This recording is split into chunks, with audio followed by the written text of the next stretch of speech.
목회를 시작하고 얼마 동안은 성공이라는 단어를 항상 갖고 있었어요. 왜냐하면 성공할까? 겉으로는 그렇지 않지만 내 솔직한 양심 속에서 성공이라는 단어가 중심이 되었던 것 같아요. 어느 순간부터 성공이 아니라 교회란 무엇인가? 교회란 무엇인가? 좀 더 접근해서 하나님이 계획하신 교회, 내가 나름대로 구상한 교회가 아니라 하나님이 계획하신 교회란 무엇인가? 또는 성경이 말하는 교회란 무엇인가? 이런 질문을 던지게 되었죠. 그래서 이런 답을 스스로 얻었습니다. 교회는 기독교라는 종교에서 파생한 부산물이 아니라 하나님이 처음부터 계획하신 공동체. 그렇다면 교회는 노와 방주보다 중요하고 또 성막보다 중요한데 왜 설계도를 주지 않았겠느냐. 설계도가 너무 방대하다 보니까 한눈에 들어오지 않아서 그렇지 너무나 중요한 교회 공동체에 대한 분명한 그림을 하나님이 주셨다라고 생각해서 그때부터 성경을 보기 시작했는데 그동안은 내 개인의 구원론적 관점으로 봤죠. 그러나 목회자로서 이제 교회라는 공동체적 관점으로 성경을 보기 시작했습니다. 그리고 이런 믿음도 한번 가져보았습니다. 세상에 존재하는 모든 책이 다 불타 없어질지라도 오직 성경 한 권만 있을지라도 하나님은 당신이 계획하신 교회를 충분히 계시할 수 있다라는 믿음을 갖고 교회를 연구하기 시작했죠. 그러면 우리 교회에 대해서 간단히 설명을 먼저 드리겠습니다.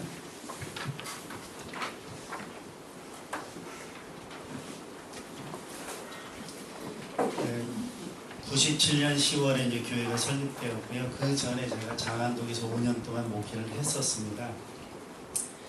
97년 10월 교회 설립하고 2000년에 예배의 변화가 있었습니다. 전통적 예배에서 예수 전도단식 경배와 찬양으로 또 2001년 4월에는 주의 만찬을 좀 바꿨죠. 그동안은 약식 조그만 카스테라 하나 주고 포도주 작은 잔에 나누었던 것을 아예 저녁에 모여서 만찬은 저녁에 하는 거잖아요. 만찬 배부르게 먹는 거니까 그야말로 만찬했는데 의미를 설명하고 또 떡과 포도주를 나누고 그러면 한 30분 동안은 자율 그룹이 형성돼요. 청년들은 주로 무대에 올라와서 거기서 동그랗게 앉아서 자유롭게 이야기하고 또 형제들 자매들 모여서 한참 이야기해요. 근데 이제 보이지 않는 룰이 하나 있습니다. 그게 뭐냐면은 교회 온 지 얼마 안 되는 형제나 자매들이 있으면 그 사람 주변에 모여요. 친해지는 거죠. 그리고 어느 시점에 제가 딱 봐서 분위기를 봐서 정해진 틀은 없고요. 다 불러 모읍니다. 불러 모아서 연말에는 내년의 계획에 대한 이야기를 같이 나누고 또 협조를 또 구하기도 하고요.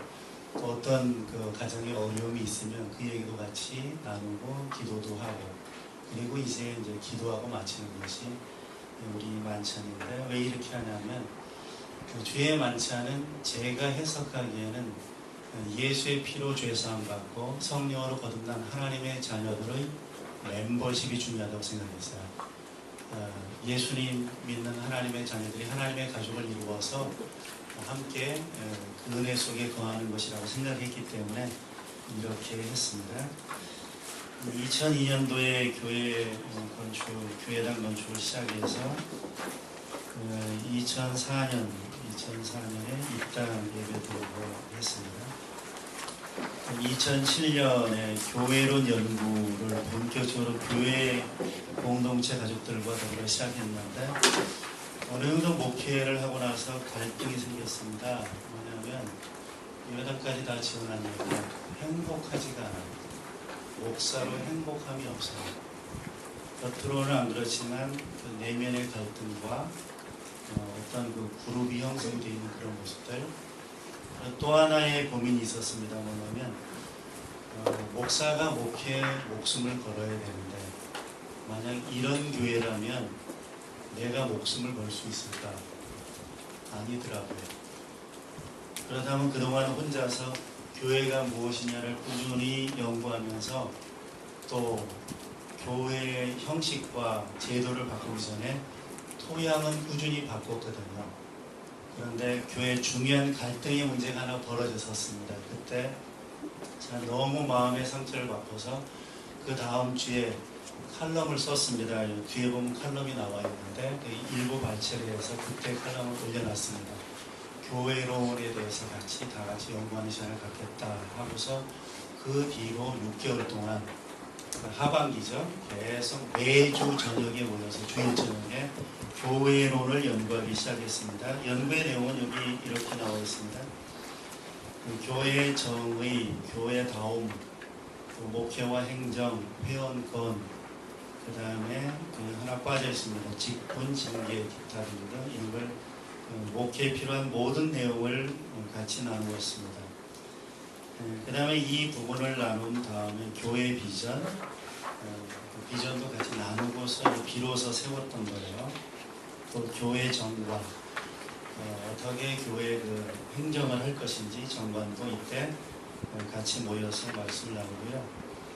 또 헌장, 즉 헌장과 규약이라고 하는데 이 정관에 대해서는 초안위원회를 구성하고 그들이 모여서 말씀을 배웠던 것을 전제해서 하나하나 만들어 봤습니다.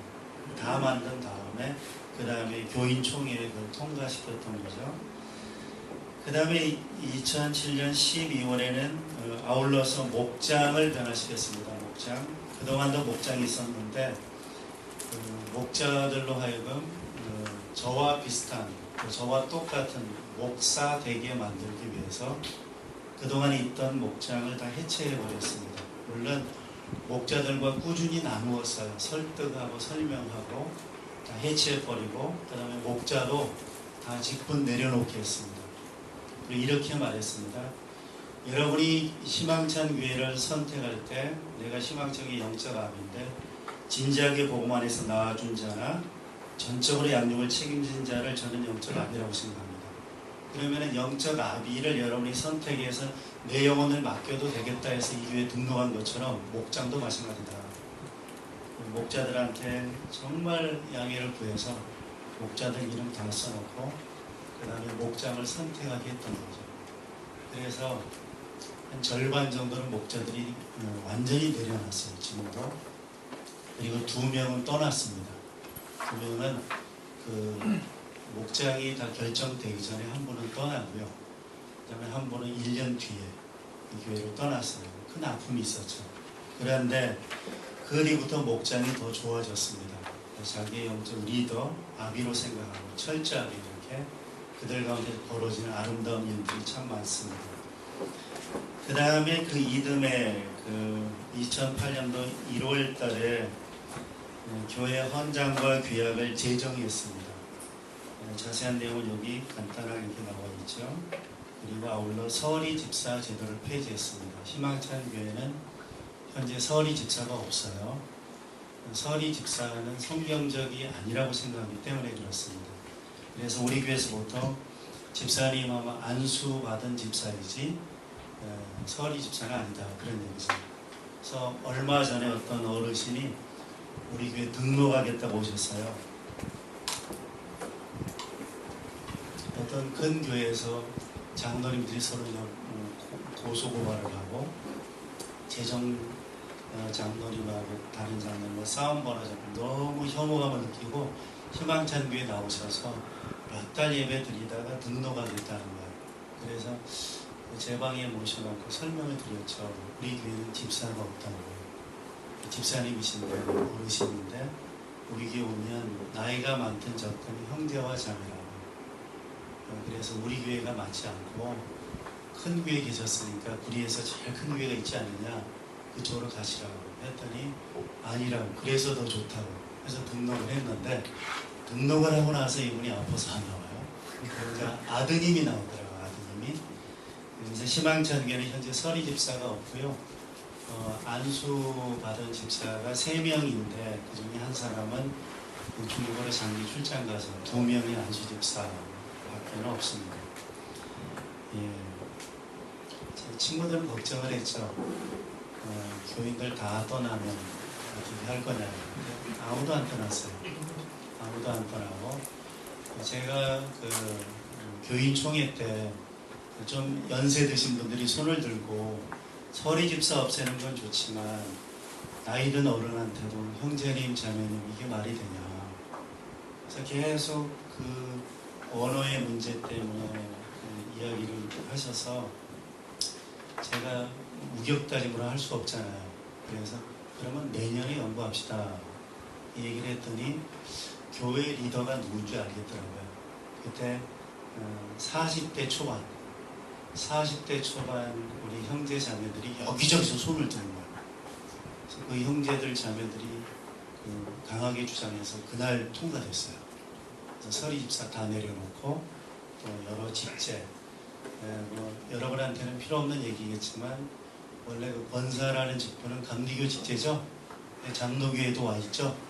그래서 이 권사 직제는 더 이상 세우지 않기로 했습니다. 그래서 우리 교회에 공식적으로 있는 직분은 목사와 집사밖에 없어요. 호칭 장로제도 침례교 안수 집사가 장로연합회에서 활동이 안 되기 때문에 호칭 장로제를 도입했는데 우리 그거 하지 말자 해서 직분은 많을수록 개국사회가 된다. 그래서 교인들이 동의해서 지금 현재 목사와 집사 이렇게 되어 있습니다. 그리고 여기에 준하여 그 정관에 준해서 인사위원회가 활동을 했습니다. 집사는 제 마음대로 세우는 게 아니에요. 인사위원회에서 그 규약에 나와 있는 조건대로 맞는 교인을 찾아야 그 맞는 교인을 딱 찾은 다음에 이제 할 건지 어떻게 할 건지 하겠다고 하면 그 다음에 그 사람을 갖고서 제가 추천만 합니다. 제가 결정하는 게 없어요. 인사권도 회중한테 넘어간 거죠.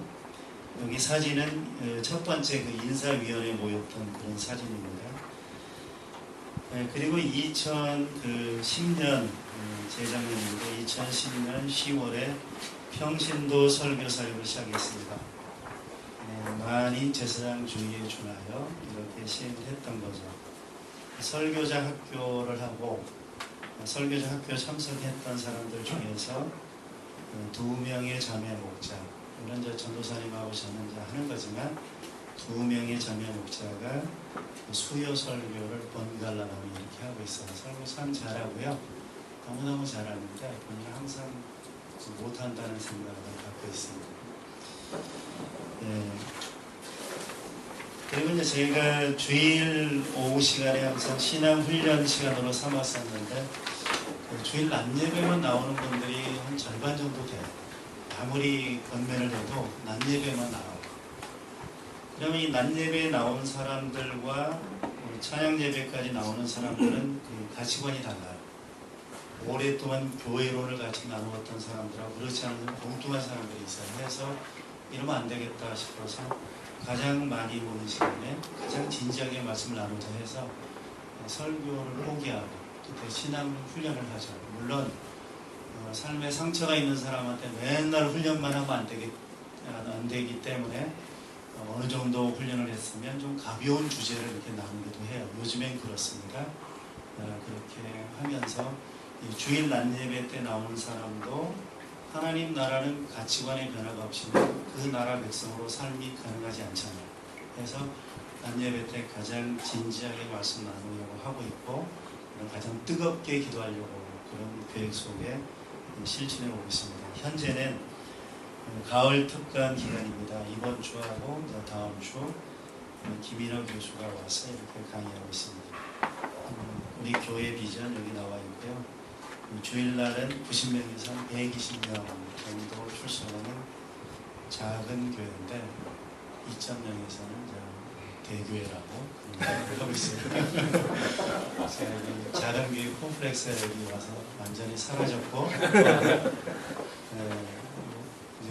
여기 멤버들 중에서 제가 제일 연장자죠. 제가 여기서 경로 우대를 하고 있어요. 그래서 아주 조심스러워요. 평소에는 청바지 입고 다니다가 오늘 또 갈등했어요. 그래서 오늘은 그래도 연장자고 또 순서맞게 양복 입고 왔습니다. 그러면 뒷페이지 보시면 목회 고민과 처방, 제가 제일 많이 고민했던 것이 공동체성입니다. 과연 우리가 가족인가? 사랑합니다 하지만 진정한 사랑이 있느냐? 공동체성에 대한 고민을 했고, 직분자가 어느 순간부터 목회를 방해하더라고요. 하나님 말씀을 제대로 전하는 데 있어서 그들이 언제나 걸림돌이 되더라고요. 그리고 얼마나 많은 서리 집사님들이 유명무실합니다. 직분이 있지만 아무것도 안 하잖아요. 그래서 좋은 모델이 있으면 말씀이 탄력을 받는데 앞선자들이 너무 엉뚱하게 사니까 하나님 말씀대로 세력을 얻지 못하고, 그래서 직분에 대한 고민, 예배에 대한 고민을 했는데, 해법으로 저는 교회론을 연구를 했던 거죠. 4번입니다. 것이 나름대로 교회론이 아니라 세상이 이런 교회를 원하기 때문이 아니라 본래 하나님이 계획하신 교회는 어떤 교회인가, 또 성경이 말하는 교회는 어떤 교회인가, 이 부분을 고민했던 거죠. 아까 말씀드린 대로 여기 이제 안에 칼럼 나와 있고요. 교회론 연구 지침은 이런 지침을 갖고 있었습니다. 공동체성의 회복. 그래서 오늘 제가 말씀드리는 내용도 교회론 전체적인 이야기는 아니고요. 공동체성에 대한 이야기예요.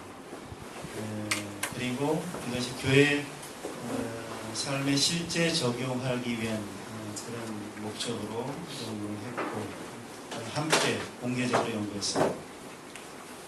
다음 페이지. 우리 교회 현재의 모습을 몇 문장으로 표현하고 싶습니다. 우리는 교회를 이렇게 정의합니다. 나름대로 성경을 연구한 끝에 이렇게 정의하고 있습니다. 첫째, 교회는 하나님의 집. 하나님의 백성들이 거하기 때문에 하나님의 집이 아니라 우리가 하나님이 거하시는 하나님의 집이라는 거죠. 그리스도는 머릿돌이 되시고요. 그 다음에 교회는 하나님의 가족, 에베소 2장 19절 말씀, 권속이 가족이죠. 세 번째, 교회는 하나님의 나라. 하나님의 나라가 되려면 가치관의 변화가 대단히 중요하다, 그런 얘기죠.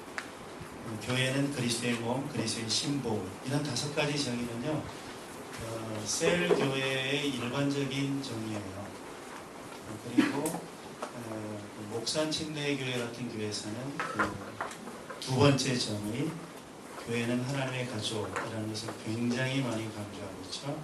우리 교회 역시도 교회는 하나님의 가족이라는 것을 우리의 삶의 하나의 방식으로서 이렇게 받아들이고 있습니다. 그 다음에 두 번째, 그래서 우리는 교회당에서 만난 친구, 교우가 아니라 가족이라는 얘기죠. 혹시 이 이야기를 나누고서 교우라는 말에 뿌리가 뭔지 혹시 아시는 분 계시면 말씀해 주시면 좋겠어요. 왜 일반적으로 교우라고 쓰고 있는지 제가 아는 사람들 범위 안에서는 모르더라고요. 그냥 써왔기 때문에 교우라는 거예요. 그러면 하나님이 우리 아버지인데, 그리고 우리가 형제 자매여야 맞는 거 아닙니까? 그런데 교회에서 만난 친구 교우라는 거예요. 물론 아브라함대로 하나님의 벗, 또 예수님이 친구를 위해 죽는다, 그런 말씀이 있지만 그것은 친밀도에 대한 이야기지 관계 호칭은 아니라는 거죠. 그래서 교우라는 말을 희망치 않게 해서 쓰지 않습니다. 왜냐하면 용어는 사상이고 사상은 생각을 바꾸잖아요. 정확한 용어를 썼다면 한국교회가 생각이 좀 달라지지 않았을까 생각됩니다. 그래서 철저하게 교우라는 말을 쓰지 않는데, 우리 교회 홈페이지 보면 옛날에 올렸던 그런 글에도 교우라고 있어요. 그걸 없애버릴까 하다 그냥 뒀어요. 우리 교회 역사니까. 교회론을 진지하게 연구하고부터는 이제 가족 또는 우리가 형제 자매 이런 표현을 쓰는 거죠. 오히려 교우라는 말보다는 교인이라는 말이 더 정확하다, 이렇게 생각합니다. 그럼 가족은 어떻게 됩니까? 예수 믿고 이제 믿음의 공동체 안에 들어온 가족이긴 하지만 가족다워지기 위해서는 사랑이 깊어져야 한다라는 것이죠. 다음 페이지 보시면 직분 명칭보다 관계 호칭이 더 중요하고 우선합니다. 직분 명칭이 뭘까요? 집사님, 장로님, 권사님, 목사님. 관계 호칭은 뭐죠? 하나님이 우리 아버지이니까 우리는 서로 형제와 자매죠. 그래서 보통 우리가 만나면 형제님, 자매님 많이 해요. 농담으로 어떤 형제는 저한테 양미션 형제는 이렇게 부르기도 하죠. 또 연세가 많은 분들에 대해서도 처음에는 되게 사람들이 불편해했는데 지금은 자연스러워요. 70이 넘어 80을 바라보는 할머니한테도 자매님 하고 부릅니다. 이거는 용어는 문화예요. 문화는 익숙하면 아무 문제 없습니다. 그동안 우리가 집사님이라고 붙이지 않으면 그 사람을 무시하는 것처럼 생각했기 때문에 어색한 거지, 한 6개월 정도 써보면 아무 문제 없어요. 오히려 우리가 형제님, 자매님 부를 때 저는 글을 쓸 때나 단에서 말할 때 조금 가려서 말합니다. 아직 구원을 안 받은 것 같다. 교회당에 나왔는데 그냥 왔다 갔다 한다 하면 아무개 씨라고 부를 때가 있어요. 글을 쓸 때. 형제나 자매라는 말은 직분이 없는 청년들에게 해당되는 말이 아니죠. 하나님의 가족, 구원받은 하나님의 가족들에게 주어지는 호칭 아닙니까? 이것은 굉장히 중요한 거라고 생각합니다. 그래서 일반적으로 우리가 교회 안에서는 현재 이렇게 사용하는데 아무 문제가 없습니다. 그 다음에 5번 보시면 하나님의 나라는 그 우열의 세계가 아니라 차이의 세계다. 우열의 세계라는 것은 목사보다 교인이 못하고 집사보다 교인이 못하고 서열이 있는 거잖아요. 서열. 하나님의 나라는 차이의 세계죠. 나보다 훌륭한 교인이 있지만 하나님이 나를 목사로 소명하신 거잖아요. 하나님이 정해주신 자리가 목사이기 때문에 내가 교인들 모두보다 월등하지 않지만 그 자리에 있다라는 거죠. 그리고 어떤 교인 중에서는 굉장히 훌륭한 교인이 있지만 그 사람도 더 많은 일을 할 수 있지만 하나님이 그 자리에 있으라고 하니까 그 자리에 있는 것이지 결코 더 못나서 있는 것은 아니다. 그런 얘기죠. 그래서 이런 부분에 대해서 여러 차례 말하고 지금도 계속 나누고 있습니다. 그리고 교회 안에서 그 경쟁을 자극할 수 있는 모든 대회를 없앴어요. 예를 들면 성경 퀴즈 대회 같은 거 하지 않습니다. 성경을 그냥 가르치지 그런 대회 하지 않고요. 찬양 경연대 이런 것도 안 해요. 딱 한번 우리 청년들이 제 생각을 잘 모르고 한번 1등, 2등을 매긴 적이 있었어요. 그랬더니 분위기가 이상해졌거든요. 잘 삐지는 자매들 있잖아요. 가장 열심히 준비한 사람이 시험 잘 들어요. 그래서 상을 어떻게 주냐면은 여러 이름을 붙여요. 희망찬상, 구리상 이렇게 이름을 각자 붙여갖고 주는 상은 똑같아요. 이름만 가끔 이렇게 바꿔주는 거예요. 그래서 경쟁적 풍토는 그 어디에도 없죠. 그 다음에 6번 교회 직분은 직급일까요? 대리, 계장, 과장, 부장, 사장 직급이잖아요. 그래서 교회에서 계속 승진하는 겁니까? 직분이? 절대 그런 거 아니죠. 소명의 근거에 그 자리에 있는 거죠. 아무리 부족해도 하나님이 정하신 자리면 그 자리에 있는 거죠. 그래서 교회 직분은 절대 직급이 아니다. 섬김을 위한 기능직이다. 그래서 우리 교회에서는 명예직 같은 거는 없습니다. 명예권사, 명예집사 이런 거 없어요.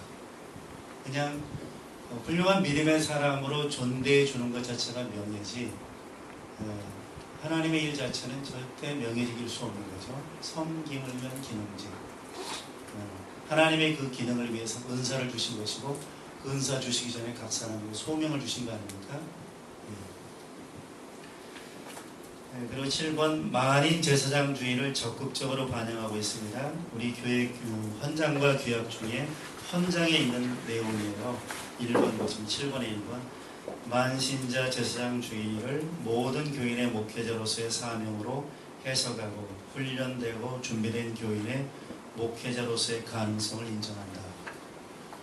모든 사람이 그런 권리와 자격이 있지만 준비되고 훈련된 사람에게 기회를 주는 거죠. 그래서 2명의 목자가 설교하는데 형제 목자들도 있잖아요. 형제 목자 중에 한 사람은 안수 집사예요. 근데 2명의 자매의 목자 중에 한 사람은 50대고 한 사람은 40대예요. 40대 초반입니다. 근데 설교에 아무 불만 없어요. 왜냐하면 교회에서 하는 모든 훈련을 다 받았고, 적어도 목자로서 한 사람은 10년이 넘고요. 한 사람은 10년 됐어요. 구역장부터 시작해서 꾸준히 어떤 다른 영혼들을 책임져 본 사람들이에요. 그래서 이분들에게 제일 먼저 기회를 준 거죠. 그래서 현재 4명의 설교자가 번갈아 가면서 하는데, 물론 제가 제일 많이 이렇게 하고 있습니다. 2번 보시면 성직자와 평신도를 나누지 않습니다. 그래서 저는 그 평신도라는 말을 쓸 때 이렇게 사용해요. 소위 평신도. 평신도가 있다면 또 뭐가 있나요? 특신도가 있죠. 계급 아닙니까? 평신도, 특신도. 만인 제사장주의가 뭡니까? 모든 그리스도인은 그 제사장이라는 건 현대적 용어로 바꾸자면 저는 목회자로 생각해요. 준비된 사람이라면 그 일이 가능하다고 보는 거죠. 근데 여기 무슨 평신도가 있고 특신도가 있습니까? 그러면 성직에 대한 이야기도 교회에서 참 많이 나누고 있는데, 저를 성직자라고 말하는 것에 대해서는 저는 받아들이지 않아요. 제가 왜 성직자입니까? 제가 성직자이면 모든 그리스도인이 성직자여야 맞죠? 그죠?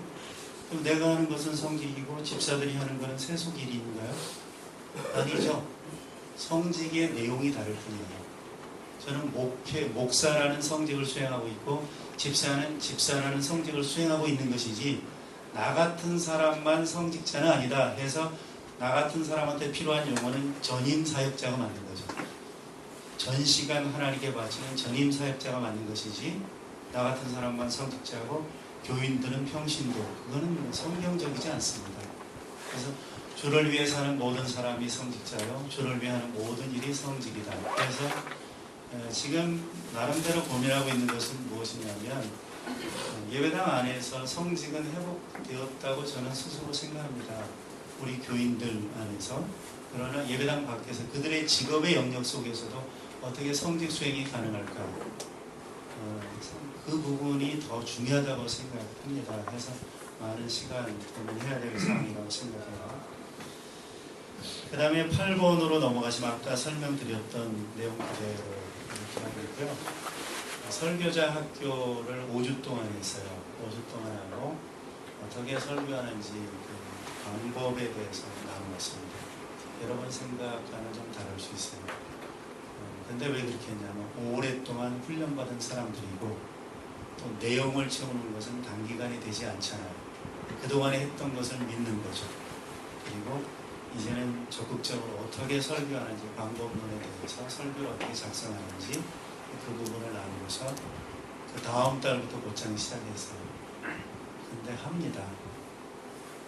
너무 거기를 좀 우리들의 영역으로만 생각하니까 스스로에게 기죽어서 못하는 거죠. 자꾸 북돋아주고 하니까 잘해요. 그 다음에 목회와 행정을 분리했습니다. 행정은 뭐 인사행정이나 뭐 재무행정인데 정확히 분리해서 하고 있어요. 물론 이 부분에 있어서는 여기 계신 분들이 저보다 훨씬 더 잘하고 있다라고 생각됩니다. 그래서 재정에 대한 것 제가 일체 관여를 안 하고, 느닷없이 무슨 말해서 지출을 결정하고 그런 거 없어요. 액수가 있습니다. 어떤 액수는 전 교인이 다 모여야 돼요. 500만 원 이상 할 때는. 그리고 어떤 것은 재정위원들만 다 모이기도 하고, 어떤 거는 그냥 이렇게 재정위원장 결제합니다. 그래서 저는 제가 그런 계획을 꼼꼼히 세우는 스타일이 아니었기 때문에 대단히 처음에 불편했는데 굉장히 유익하더라고요. 연말에 그 다음 해 있을 모든 일을 아주 자세하게 계획을 세우니까 제가 목회에만 집중할 수 있어서 참 좋고요. 재정에서 손 떼니까 훨씬 편해요. 교인들이 다 알아서 하고, 또 약간의 어려움이 있으면 그들이 모여서 고민을 해요. 그래서 저는 오직 목회만 하니까 더 질적으로 나아질 수 있다고 생각하고 있습니다. 그 다음에 목장은 교회 내 작은 교회, 목자는 주중 목사. 교회에서 무슨 행사하면 제가 굉장히 한가합니다. 제가 하는 게 거의 없어요. 제가 하는 건 거의 주일 설교나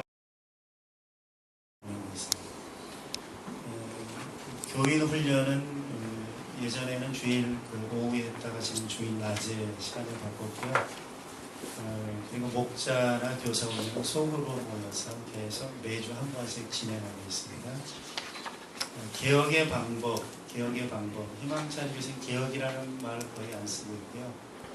셀이라는 말도 쓰지 않고 있습니다. 내용이 중요하다고 생각하기 때문에 그렇습니다. 개혁을 할 때 절대 과격하게 해서는 안 된다고 생각합니다. 왜냐하면 교회 내 개혁은 결국 버릴 수 있는 사람들이 아니잖아요. 아무리 못났고 부족해도 끝까지 품어야 되는 사람이기 때문에 끝까지 참고 적극적인 계몽이 아니면 안 되겠다라고 생각해서 이렇게 꾸준히 하고 있습니다. 주일 낮 예배 순서가 이렇게 쭉 나와 있습니다. 우리 교회는 오래전부터 묵도를 없앴어요. 제가 나와서 전체 예배를 선포하고 통성 기도하고 기도 끄트머리에 대표기도가 나와서 대표기도하면 그 기도가 끝나면서 찬양 인도자가 기타를 치면서 찬양을 인도해요. 대충 한 10명 정도 서서 찬양 거의 끝날 즈음에 마지막 찬양 때 제가 나와서 함께 찬양합니다. 마무리 기도할 때 소위 목회 기도하죠. 그리고 말씀 나누고 그리고 다시 말씀 부서고 합심 기도한 다음에 헌금 기도로 마무리해서 광고하고 축가를 마치게 되는데요. 우리 교회는 특성 없어요. 특성. 성가대 없앤 이유가 뭐냐면 성가대는 교인을 대표해서 하나님을 찬양하는 거잖아요. 교인들이 찬양을 감상하더라고요.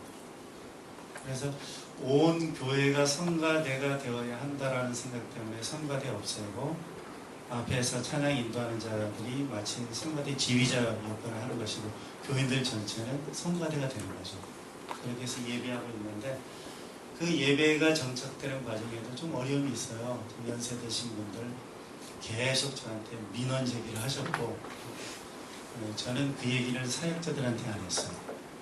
계속 설득했죠. 계속 유행가 배울 때 악보 보고 배우냐. 유행가를 그렇게 잘 배우면서 찬양은 예전에 자기 알았던 찬송가 몇 개 갖고 그 범위 안에서 하라고 하니까 우리 어머니한테 할머니들이 얘기를 많이 해요. 그때 할머니 대표로 어머니가 오시는데 저 번번이 거절하죠. 그래서 초기에는 그 연세 드신 어르신들 몇 가지는 교회를 떠나기도 했어요.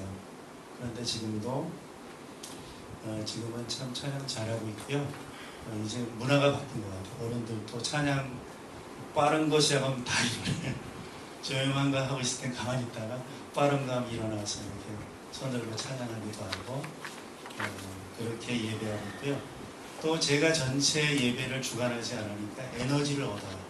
네, 에너지를 얻고 그 다음에 설교할 때 힘을 얻어서 설교하고 있습니다. 제가 생각하는 건강한 교회 마무리를 하겠습니다. 좀 긴장이 돼서 바보같이 설명을 했는데 죄송합니다.